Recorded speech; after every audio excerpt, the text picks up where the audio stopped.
मेरी दीदी का नाम रीमा है। वह दिखने में बहुत सुंदर लगती है। अगर कोई भी उन्हें एक बार देख ले तो उनके साथ वह करने की कल्पना करने लगेगा। मेरी दीदी है, पूरी जवान हो चुकी थी तो 26 साल की होने वाली थी, लेकिन अभी तक उनकी शादी नहीं हुई थी। मम्मी पापा ने दीदी के लिए बहुत से रिश्ते देखे, लेकिन उनकी शादी कहीं नहीं बैठी।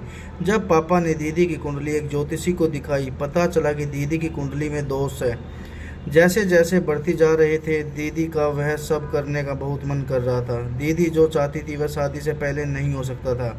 एक दिन मैंने दीदी को उस साल में देख लिया जिस साल में मुझे नहीं देखना चाहिए था। मैं दीदी के कमरे में कुछ काम से गया। मैंने देखा दीदी लौकी का इस्तेमाल कर रही थी।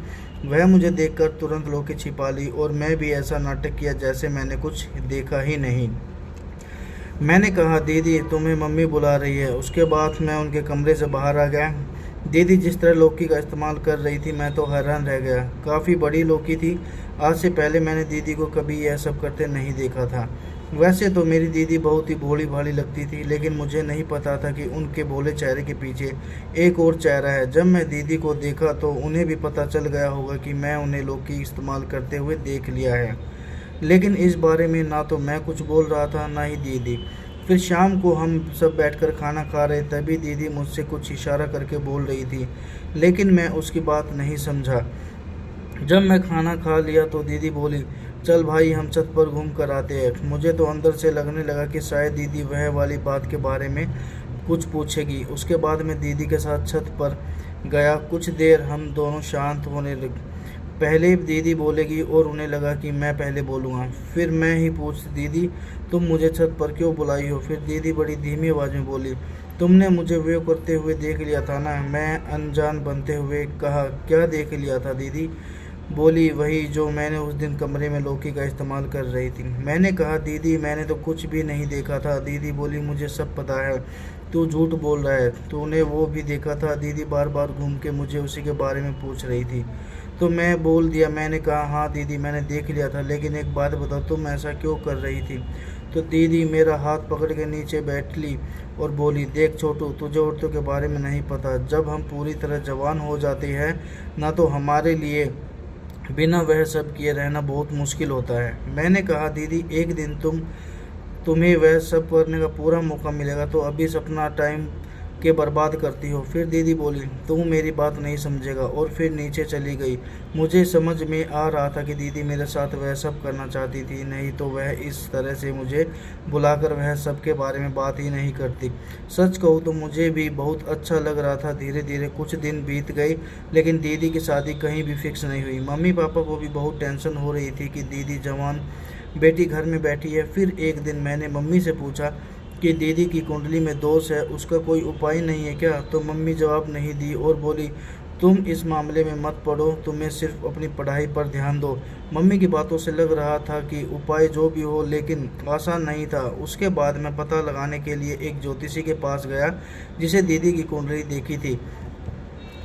जब मैं उनसे उपाय पूछा तो उपाय सुनकर मेरे भी होश उड़ गए। ज्योतिषी ने कहा कि दीदी को 2 शादी करनी पड़ेगी, क्योंकि उनका पहला दूल्हा जो बनेगा वह 2 दिन बाद ही ख़त्म हो जाएगा। इसके बाद दूसरी शादी संपन्न हो सकती है। अब वह सबसे बड़ी बात की आखिर यह जानते हुए कि दीदी जिससे शादी करेगी वह 2 दिन बाद ही ख़त्म हो जाएगा, इतना बड़ा पाप कौन करेगा? फिर मैंने कहा, वाकई बहुत गलत रास्ता, कोई और रास्ता बताइए ना, जिसमें किसी की जान को कोई भी खतरा ना हो। फिर वह बोले, एक रास्ता है। इससे पहले वह अपनी पूरी बात करते कि उनको हार्ट अटैक आ गया और वह सब लोगों को लेकर अस्पताल चली गई।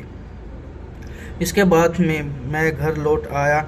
जब मैं घर आया तो देखा मम्मी पापा बहुत खुश नज़र आ रहे थे। मैंने कहा, मम्मी की बात है, तुम लोग बड़े खुश नज़र आ रहे हो। तो पापा बोले, बेटा तेरी दीदी की शादी फिक्स हो गई है। मैंने कहा, लेकिन पापा किससे? तो वो बोले, एक लड़का मैंने देखा है। लेकिन पापा अब तो ज्योतिषी की बात याद है ना, दीदी से जो लड़का शादी करेगा वह शादी के 2 दिन बाद ही ख़त्म हो जाएगा। मम्मी बोली, बेटा आप हमारे पास इसके अलावा और कोई रास्ता नहीं है। उसके बाद हम रीमा की शादी दूसरी शादी कर देंगे। मैंने कहा, लेकिन मम्मी उस लड़के घर वालों पर क्या बीतेगी? पापा बोले, हाँ बेटा तुम ठीक कह रही हो, हम सिर्फ अपनी बेटी के बारे में सोच रहे हैं, लेकिन उस लड़के के बारे में नहीं सोच रहे हैं जो रीमा के दोस्त की वजह से अपनी ज़िंदगी को खो देगा। और मैंने कहा, पापा ठंडे दिमाग से काम को कोई ना कोई रास्ता ज़रूर निकलेगा। उसके बाद रीमा के कमरे में गया। जब मैं कमरे बाहर गया तो मुझे रीमा के कमरे से वह वाली मूवी की आवाज़ सुनाई दी। फिर मैं धीरे धीरे से दरवाजे के पास गया तो देखा दरवाज़ा अंदर से बंद था।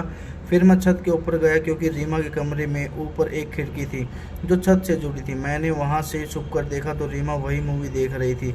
रीमा वह सब करने के लिए इस कदर उतावली थी कि कभी कभी तो मेरा मन करता था कि मैं वहीं उसके साथ वो कर दूं, लेकिन सगी बहन ने की नाते मैं रुक जाता था। उसके बाद मैं नीचे चला गया। मुझे जोरों की भूख लगी थी। मैंने मम्मी से कहा, मम्मी जल्दी से खाना निकाल दो, मुझे भूख लगी है। खाना खाने के बाद मैं अपने कमरे में आराम करने चला गया। मैं अपने कमरे में सोया था, तभी अचानक दीदी मेरे कमरे में आई। मुझसे बोली, भाई तूने एक चीज़ अच्छी है, और मोबाइल मेरे आगे करके वही वाली मूवी दिखाने लगी। मैंने कहा, दीदी तुम यह सब क्या देख रही हो? तो दीदी बोली, देखो तो बड़ा मज़ा आता है। मैंने कहा, वह सब तो ठीक है, लेकिन मैं तुम्हारा भाई हूँ। दीदी बोली, तो क्या हुआ, हम भी तो वह सब कर सकते हैं, इसमें गलत क्या है? तभी मुझे पापा बुलाने लगे। मैं वहाँ चला गया। उसके बाद रात को मैं खाना खाकर सोने गया। मेरी आदत थी कि मुझे 1 बजे से पहले नींद नहीं आती थी। तभी मेरे घर में सब लोग सो जाते थे, तब जाकर मुझे नींद आती थी। रात के 12 बज रहे थे। मैं अपने कमरे में सो रहा था। तभी मुझे ऐसा महसूस हुआ कि मेरे कमरे में और कोई भी है। मैंने तुरंत सारी लाइट जला दी। तब मुझे फैन के पीछे किसी के पैर दिखे। जाकर पर्दा हटाई तो दीदी छुपी थी। वह बोली, तुम डर गई ना? मैंने कहा, दीदी रात के 12 बज रहे हैं, यह कोई मजाक करने का टाइम है? फिर दीदी मेरे बेड पर जाकर लेट गई। मैंने कहा, दीदी तुम मेरे कमरे में जाओ, मुझे सोना है। तो दीदी बोली, आज मैं भी तुम्हारे कमरे में सो जाती हूँ। मैंने कहा, दीदी तुम अपने कमरे में जाकर सो जाओ। फिर मैंने दीदी का हाथ पकड़कर उनके कमरे में छोड़ आया। दीदी की आदतें दिन ब दिन खराब होती जा रही थी। अगर जल्दी उनकी शादी नहीं हुई तो वह मेरे साथ ही वह सब करने वालों की आखिर में भी अब जब हो चुका था तो अपने आप को कब तक रोक पाऊंगा? तभी मुझे याद आया कि ज्योतिषी मुझे और कोई रास्ते के बारे में बताने वाले थे। तभी उनको हार्ट अटैक आ गया था। उसके बाद मैं फिर उनके पास गया और उनका हालचाल पूछा। जब वह पूरी तरह स्वस्थ थे, मैंने कहा, पंडित जी उस दिन आप मुझे दीदी के बारे में कुछ उपाय बताने वाले थे। पंडित जी बोले, हाँ, मैं यह कह रहा था कि तुम्हारी दीदी के ऊपर कोई साया है और वही उसकी शादी में बाधा बन रहा है। अब मैं समझा कि दीदी आधी रात को मेरे कमरे में क्यों चली आती थी और मुझे वह सब करने की क्यों बात करती थी। मैंने कहा, पंडित जी इसका कुछ उपाय बताइए। तो पंडित जी बोले, कल मैं तुम्हारे घर आऊँगा, एक बड़ी पूजा करनी होगी, तभी तुम्हारी दीदी के ऊपर से बला हटेगी। और हाँ, मैं तुम्हें पूजा सामान चाहिए, उसकी एक पर्ची बनाकर दे देता हूँ। कल मैंने आने से पहले अपनी मम्मी पापा से कहकर तुम सारी तैयारी कर लेना। उसके बाद मैं घर चला आया। फिर मैंने पापा से सारी बातें बताई और पापा बोले, बेटा यह जानकर मुझे बड़ी खुशी हुई कि तुम्हें भी घर की ज़रूरतों के बारे में चिंता रहती है। उसके बाद हमने अगले दिन पूजा की सारी व्यवस्था कर दी। फिर पंडित जी आए और उन्होंने अच्छी तरह पूजा पाठ करके चले गए। पंडित जी ने कहा था कि अब इसकी शादी जल्दी हो जाएगी। पंडित जी की बात सच हो गई। 2 दिन बाद जहां पापा ने दीदी के रिश्ते की बात चलाई थी, वहां से फ़ोन आया। पापा ने उन लोगों से करीब 1 घंटे तक बात करी। उसके बाद फ़ोन रख दिया। पापा बोले वह लोग शादी के लिए मान गए हैं। इतना सुनकर हम सब बहुत खुश हुए। तो कहानी अच्छी लगी हो तो लाइक, सब्सक्राइब और शेयर कर देना। धन्यवाद।